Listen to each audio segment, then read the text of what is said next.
there, Toy here. We're going to be talking about cheese today.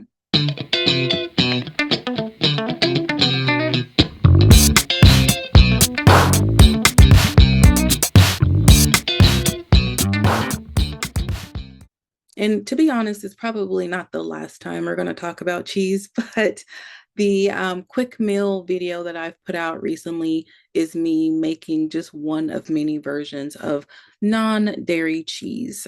So let me talk about why I consume non-dairy cheese. There are lots of reasons why a person might choose not to consume dairy. So for all of you haters out there who get mad at anyone who eats a cheese that doesn't come from a lactating mammal, calm down, relax. What people choose to eat or what people sometimes have to eat is no bearing on you whatsoever. You can eat all the dairy cheese that you want. No one's going to stop you. No one's going to take it from you. But let the other people, including myself, let's just let us do our thing, okay?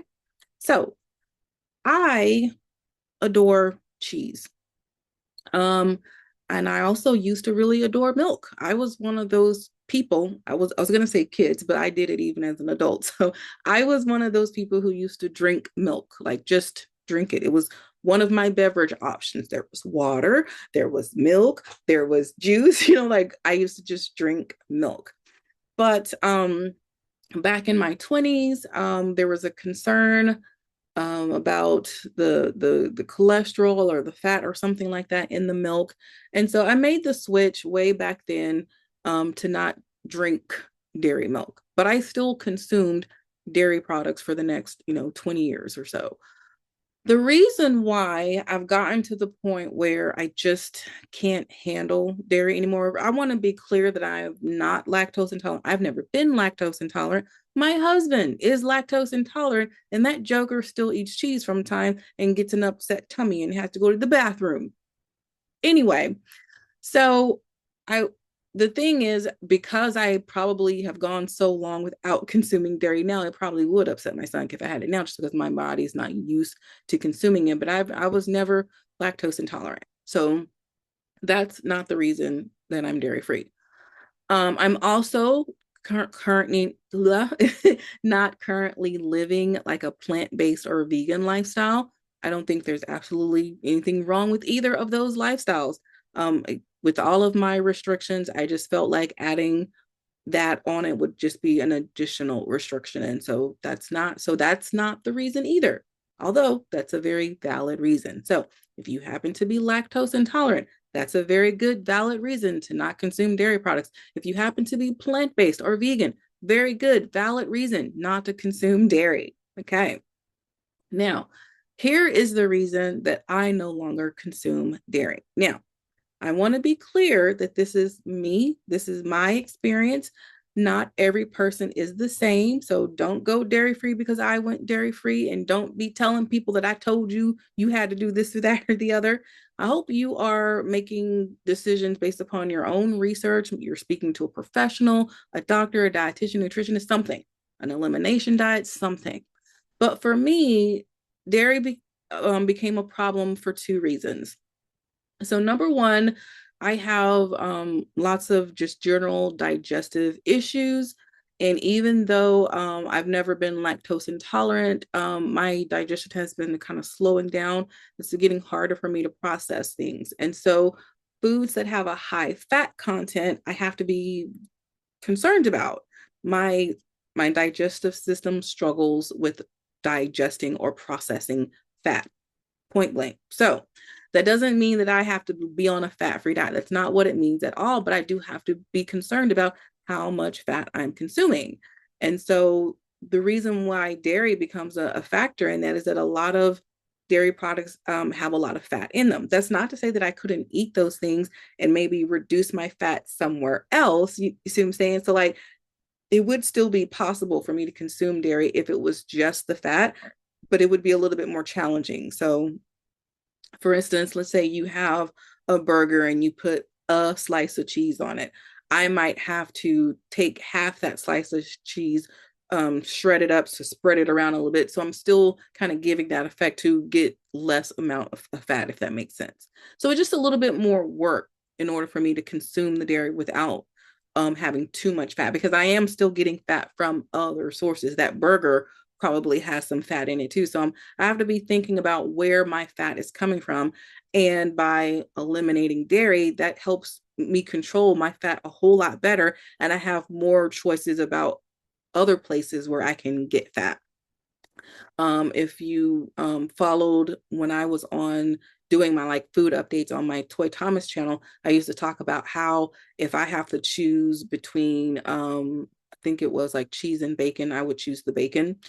I do not eat bacon every day. I don't even eat it every week, but when I do want to consume it, I just want to enjoy it. I don't want to have to worry about is my stomach going to have trouble digesting it? And that's the choice that I've made. So you don't have to make that choice. This is the choice that I've made. Now, fat isn't my only concern. Another concern that I have with dairy, and some people have the same concern, most people don't. So again, don't be coming at me. For some people, dairy affects their inflammation. Now, some studies have shown that high quality dairy products should not affect inflammation. And for a lot of people, it doesn't. But for me, if I'm consuming a lot of dairy, like I guess I don't know what the typical serving is, but let's say we're talking glasses of milk. Let's say 1 8-ounce glass of whole milk is your, standard dairy consumption. If I were to just have that, I don't think it would affect my inflammation too much. But let's be honest, especially if you're living in the United States, you're not having 1 8-ounce serving of dairy a day. You're probably having more than that. And so if I'm having more than that, it can affect my inflammation. I can swell, I can feel itchy, or get rashes and things like that, not from the dairy itself. It just makes me that more susceptible to the other types of inflammation that I already suffer from. So that's another reason. And the last and final reason why I finally had to cut out the dairy is because I like breathing. Now, let me explain. I had really, really bad asthma as a kid. As an adult, I've mostly grown out of a lot of my asthma symptoms. I do have some of the lasting residual effects, seasonal allergies, skin sensitivities, eczema. So I have a lot of the residuals that come from, an early child development with asthma. So with that said, I also have, nasal issues, ear issues, just a lot of these things that are all connected, ear, nose, and throat. You know how it goes. And so I remember a doctor telling me once, and these are not his exact words, so I am not quoting, but this is just me remembering as best as I can. He said something to the effect that if the average American's nasal passage is blue, and a person who has a really bad like nasal infection is red, yours is purple or pink, like it's somewhere in between blue and red. And he's like, and the doctor was like, that's just how it is all the time. And so at that point, the doctor presented me with, of course, getting allergy shots or putting me on a medication regimen. I chose the medication regimen, and it was getting me by. And the truth is, when you've lived with something for so long, you don't know any different.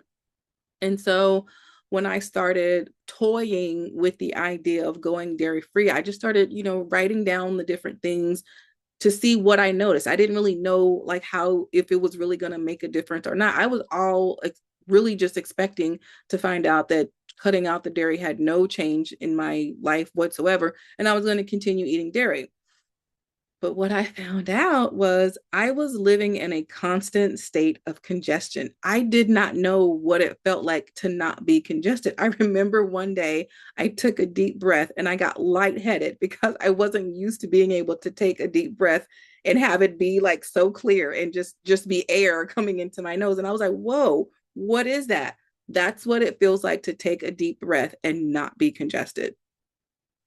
I know it probably sounds crazy, but that was my reality. And that's what I was experiencing in that moment. It had to be, I think it was the second week of me charting, having not, had any dairy, just in the second week. And I was like, wait a second, is it? Like I was breathing and like this even right now as I'm saying these words out loud, like there was a time where this would feel different and it's not something I can really describe. I just know that it feels different. Like I am breathing without anything interfering with that, and that's all due to no longer consuming dairy. So that's my story, that's my journey. It doesn't have to be yours, it may not be yours, but if it is, these are just some choices, some things that you can consider. So not going to drag this out too much further. Let's talk about this particular version of non-dairy cheese that I'm making. The first thing I want to say is that, people have different restrictions. And so if you search, non-dairy or vegan or plant-based cheese online, you'll get so many.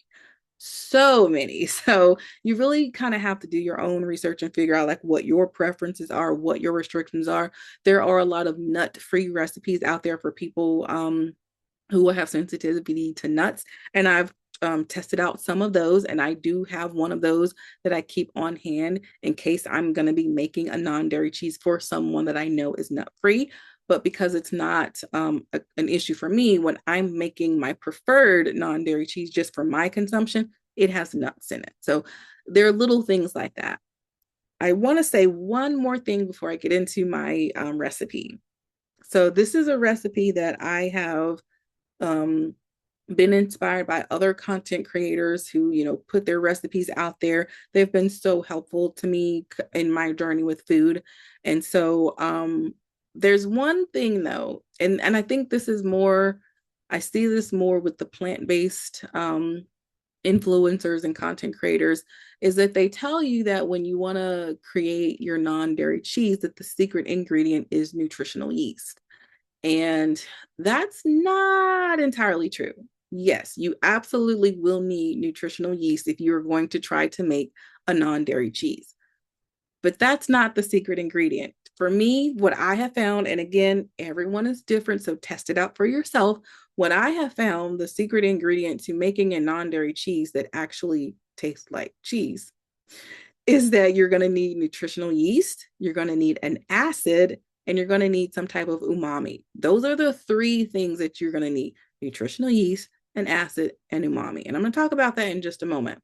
So I think what this boils down to is that once you start, changing up your diet, and once you've been eating a certain way for so long, you forget what other stuff like tastes like. Like you forget how sweet sugar really is if you go without eating real sugar for so long. And if you haven't had real like dairy cheese for so long, you forget what the real dairy cheese tastes like. So haven't been doing this long enough to where I've forgotten what it tastes like. And so I'm trying to get as close to that as possible. But I also recognize that my palate has also changed in the process of me doing this. And so that's another thing, that if you are starting out the journey and you're like, it doesn't taste exactly like cheese to me, give it a couple of weeks, it will, or keep working on your recipe until you get it to where you want it. So here we go.